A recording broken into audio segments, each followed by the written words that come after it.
Hello team, welcome to another ATP Geopolitics video with myself, Jonathan MS Piss. Ukraine War News Update, first part of the 16th of November 2024. Apologies for being a bit late to it. One of my boys had a football match this morning, 3-3. It was a well fought over match, but my goodness, the last minute of the game, my boy Finn ran, and I'm not lying, the entire length of the pitch, got into the penalty area and was absolutely banjaxed. He was taken out completely. The guy just went through him, almost somersaulted onto the back of this guy, right? It's the single most obvious penalty I've ever seen, not just in my boys playing football, in all the football I've ever watched on TV. It is the most obvious penalty. Last minute of the game, referee doesn't call it. I'm not one to shout from the sideline. I went ballistic.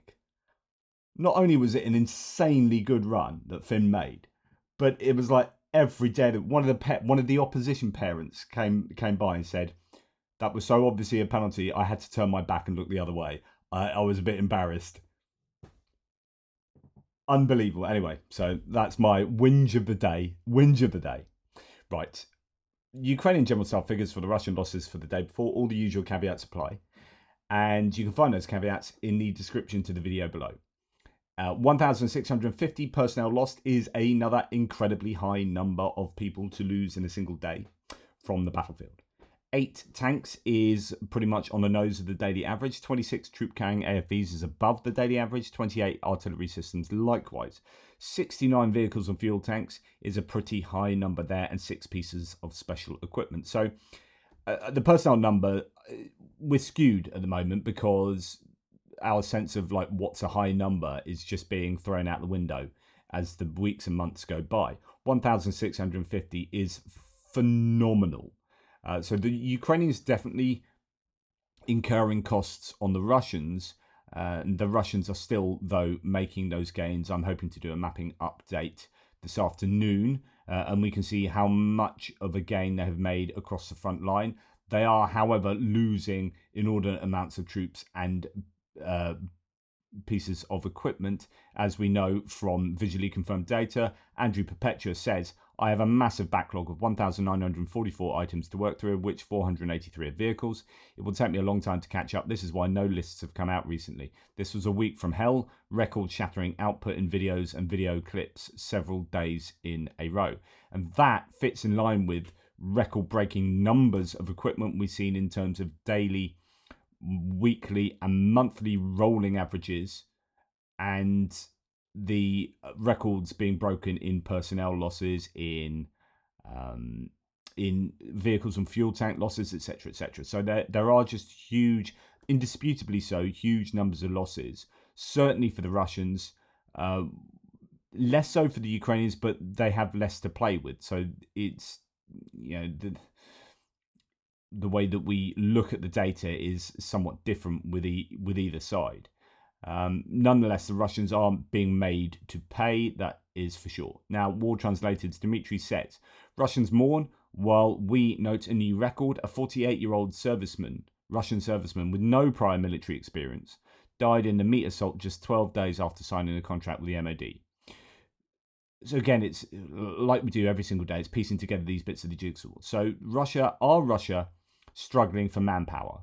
Well, they seem to be able to throw people endlessly into these meat assaults, so maybe they aren't. Well, if they're getting North Koreans by the thousands, and if they're getting 48-year-old men with no prior experience and throwing them into a meat assault 12 days after signing a contract, then you're thinking, well, there's absolutely no training going on here. This suggests that the Russians are really desperate for manpower, and they're throwing everything they can at the Ukrainians. Let's read this now. His name belongs to eternity, but for us, those who remain here, only memory is left, memory and questions. One of the most pressing is, how did it happen that a man who's never served a single day in an army signed a contract on October the 14th, 2024, and was killed in his very first battle on October the 26th, just 12 days later, 3 of which were spent travelling? We have already written about how in ordinary life, if someone accidentally burns down a garage with 20 cars worth 100 million rubles, they are tried and sent to prison with an obligation to pay damages. Yet when an incompetent commander sends a company into an attack without support or planning, and by evening only 10 soldiers remain, the worst that happens is a scolding from a superior who himself get fights with people rather than strategy, grinding down a regiment to nothing within a week. So obviously some people are unhappy about this, and rightly so. You've got a person that has served just a mere 12 days. And as mentioned, some of that, a lot of that was spent traveling. So that's all his training, everything, before being sent to the front line and subsequently dying almost immediately. Now, I'm not going to play this video. Actually, this isn't the one with a video on it. Where is... No, there is one with a video that I was just looking at on Blue Sky. Quote, let me show you what an ambush looks like. Dachik, the commander of the 3rd Assault Brigade, said about a recent 3-day operation in Kharkiv region. Around 90 Russian troops were taken out in ambushes set by the 2nd Assault Battalion. The footage is pretty staggering. In fact, if I go and find it here on Blue Sky, hopefully it will have a hide over it, although I have just played it. 18 plus.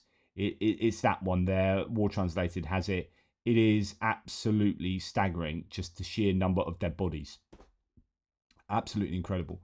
So the Russians are certainly being made to pay. That's in Kharkiv region.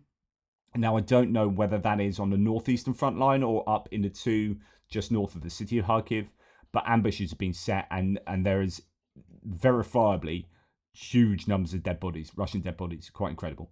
Right, okay. Ukrainian military destroys an expensive Buk M1 surface-to-air missile system. System was located during reconnaissance in a hotspot on the front line. Precise strike destroyed the equipment. The cost of such a system can reach $100 million, depending on the modification. This looks like a Buk M1 rather than a Buk M2 or Buk M3. So probably slightly cheaper, but a destroyed air defense system there. That'd be good for the Ukrainians. I'm including this one because it's quite rare that you get something like this. So the Russian BM-21 Grad MLRS, so multiple launch rocket systems, 2 of them taken out by a single HIMARS. I remember showing you a video where there was a notch on the a little icon on the side of an airplane, I think it was, that indicated that they had taken down 2 Shaheeds with 1 rocket, with 1 missile. I thought that was pretty impressive. But here we have a HIMARS. This is, I guess, much more probable than you might think, given that they use cluster munitions. That looked like a towed howitzer there, to be honest. Anyway, apparently 2 Russian Grads destroyed by a single missile. Pretty good haul there. And according to Ukrainian military sources, Russians once again attacked Ukrainian positions in the Kursk region near Nova Ivanivka and got burned by the 95th Air Assault Brigade. Moving in 2 Ural trucks in the BTR, they got wiped out. There is a lot of activity going on up in Kursk, and I do wonder how long the Ukrainians are going to be able to hold on, especially if the Russians can just throw in North Koreans willy-nilly. Right, moving on to distant strikes. So the Ukrainian Air Force again had a very busy day trying to take down Shahed drones. 83 of them were launched, 53 were shot down, 30 were lost on Ukrainian territory, likely due to electronic warfare. So that's 100% interception rate. That's really good news. Bad news is that, let's go to this next, is that Russia is now deploying Shahed drones with upgraded satellite navigation systems to evade Ukrainian defenses. The latest modifications include a new RTK GNSS module, making the drones less susceptible to jamming and spoofing. Is that a GLONASS system there? I'm not sure, but yes, they are working. It's that cat and mouse game, the arms race, the evolution of prey and predator, as the Russians try to adapt to the Ukrainian air defenses. Ukrainians in 11 oblasts last night endured another night of air raid alerts as defense forces battled 83 incoming drones, resulting in damage to Kyiv high-rise, but no reported casualties. What goes up must come down, of course.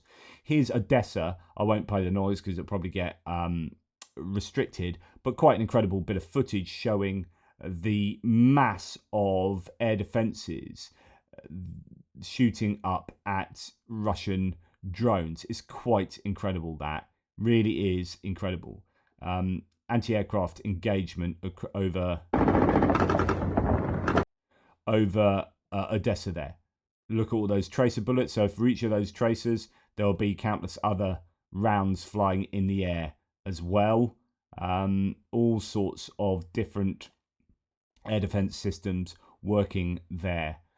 Okay, moving on. So Zaporizhia was hit, being repeatedly attacked again. A critical infrastructure object has been hit, says the local council. More than 10 apartment buildings also damaged in the Kortitsky district. Trade kiosks and roads were also damaged by the arrivals. Nowhere is safe anywhere near the front line, really. The Russians are accumulating missiles. Combined attacks on energy facilities will continue. We are preparing, says Zelensky. We are ready for winter, stronger than ever. Now Ukraine is in a very good position in terms of air defense systems and their missiles. That's the first really positive claim we've heard about air defenses. So routinely over the last 2.5 years, it's like, we're desperate for air defense. We're desperate for air defense. We're desperate for air defense. This is the first time we've heard, no, we're in a stronger position than we've ever been. We're in a very good position in terms of air defense systems and their missiles. I mean, the key is going to be ballistic missiles. There is not a very good success rate against them unless you're firing them against Kyiv. So you start firing ballistic missiles elsewhere, and you've really only got Patriot jet PAC-3s and SAMP-T launchers that can do much about them. And of course, they won't have too many of them. Explosions were heard near Yevpatoria in Crimea. That is according to Ukrainian sources. However, we don't know of any details of any successful Ukrainian strikes, or indeed there were any really other than that. This goes back to what I've said previously, which is that Ukraine might well be sending drones into Russia or occupied Ukraine, and we don't always know that they have done. We don't always see the evidence of such strikes. Okay, moving on to other bits and pieces. So Russia won't start negotiations until it regains control of the Kursk region. Washington Post writes, the Kremlin reportedly refuses to let Kursk become a bargaining chip over Ukrainian territories, with orders to reclaim it by January the 20th ahead of Trump's inauguration.